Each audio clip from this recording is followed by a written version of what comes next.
Čo robiť vo včelách v októbri? Ahojte milí včelári a včelárky. Vítajte pri ďalšej epizóde nášho včelárskeho podcastu. Dnes sa pozrieme na mesiac október. Október je mesiac, v ktorom už včelár úle obyčajne neotvára a vlastne len ukončuje zazimovanie včelstiev. Včelárske práce sa značne redukujú a pomaly aj včelár prestáva často navštevovať včelnicu. Ak sa vám tento podcast páči a je pre vás užitočný, budem rád, ak dáte videu like a odoberiete kanál, aby vám neunikli ďalšie diely včelárskeho roka. Včely v októbri. Včelár už nevidí pred úlom tak časté prelety mladušiek ako v septembri. Plod v úloch je štandardne už len v minimálnej miere. Môžu to však skomplikovať mladé matky, neskoro zakrmené včelstvá, silno zateplené a nevetrané úle s plným dnom a zúženým letáčom, teplé počasie alebo intenzívna znáška na prelome septembra a októbra.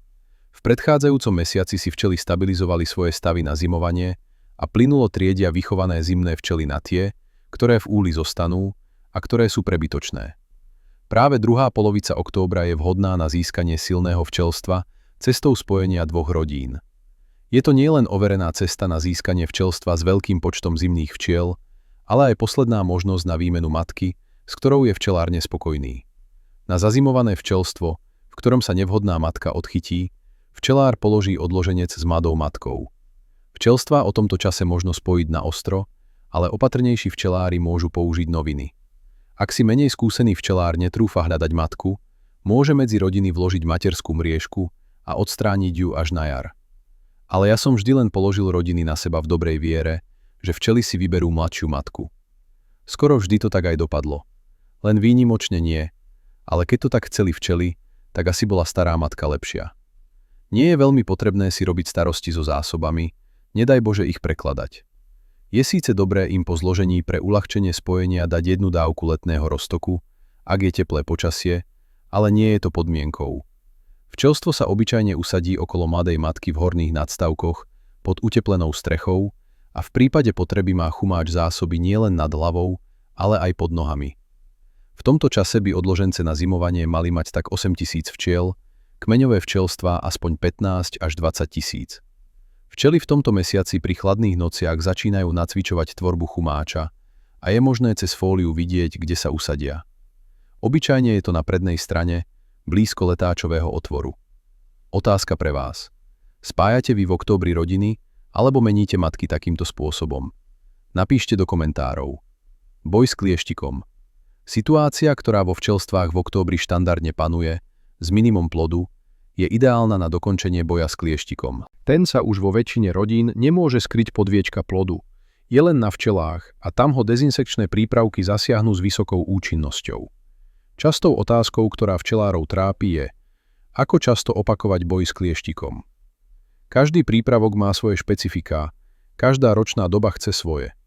Obecne platí, že menej je niekedy viac.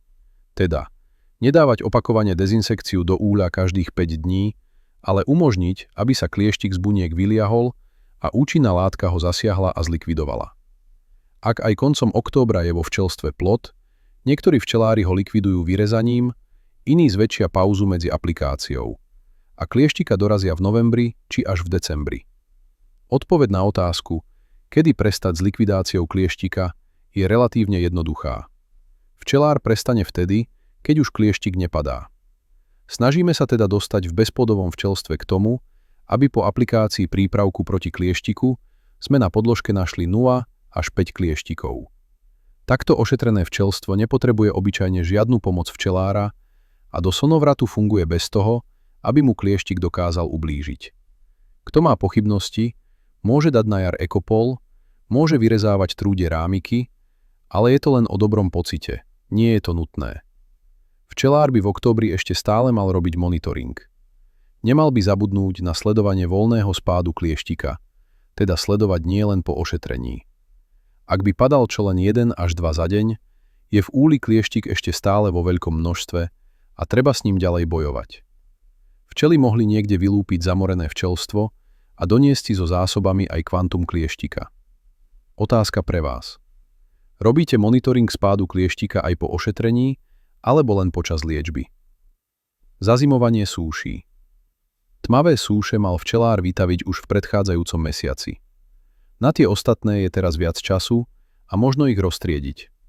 Tie panenské, ktoré nemajú za sebou výchovu plodu a nie je na nich trúdia stavba, odložíme do nadstavkov po 7 až 8 kusov a nemusíme sa o ne do jary starať. Vytriedime z nich aj plásty, kde sú niektoré bunky zapodované, alebo je v nich peľ. Tie treba uskladniť oddelene, do doby mrazov občas kontrolovať a ak je potrebné, ošetriť sírou alebo kyselinou octovou. Ak niekto skladoval medníkové súše v úli pod plodiskom, v októbri pred fumigáciami je dobré ich odobrať a uskladniť už mimo úľ. Zavíjače by im nemali ublížiť, ak nie sú prepodované. Ak sú žemnové, ošetriť v prípade potreby. Záver. Október je mesiac pokoja, mesiac dokončovania príprav na zimu a posledných kontrolných zásahov. Úle už neotvárať, klieštik doliečiť, súše uskladniť a včelám dopriať pokoj. Ak sa vám tento podcast páčil, nezabudnite dať like a odoberajte kanál, aby ste mali prehľad o tom, čo robiť vo včelách počas celého roka. Ďakujem za počúvanie a prajem vám pokojný október vo včelách.